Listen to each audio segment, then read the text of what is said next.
Hello दोस्तों, ये खांसी का नहायत ही मुफीद टोटका है जो आप लोग घर पर ही तैयार कर सकते हैं। इसमें 5 चीज़ों की ज़रूरत होती है। दालचीनी, लौंग, काली मिर्च, अदरक और शहद। दालचीनी, लौंग, काली मिर्च को तवे पे हल्की आंच पर भून लेना है। इसको कूट कर इसका पाउडर निकाल लेना है।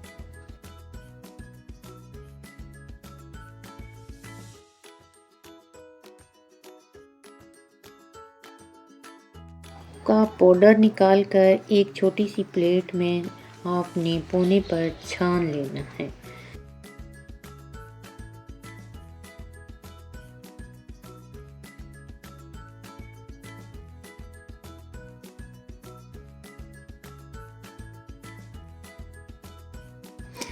इसको आपने साथ साथ उंगली से हिलाते रहना है ताकि इसका पाउडर अच्छी तरह आप निकाल लें। अब आपने एक छोटा सा अदरक का टुकड़ा लेना है, उसको भी कूट कर उसको इस पाउडर में मिक्स कर लेना है। अब इस पाउडर में शहद की 2 से 3 चम्मच डालकर इसको अच्छी तरह मिक्स कर लेना है। अब इसका एक मजून सा तैयार कर लेना है।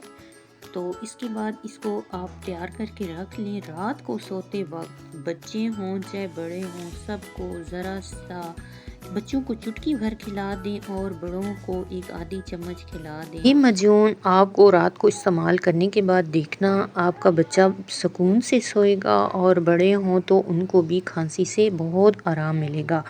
इसी तरह के और टोटके देखने के लिए आप हमारे चैनल को सब्सक्राइब करें और लाइक भी ज़रूर करें। अल्लाह हाफिज़।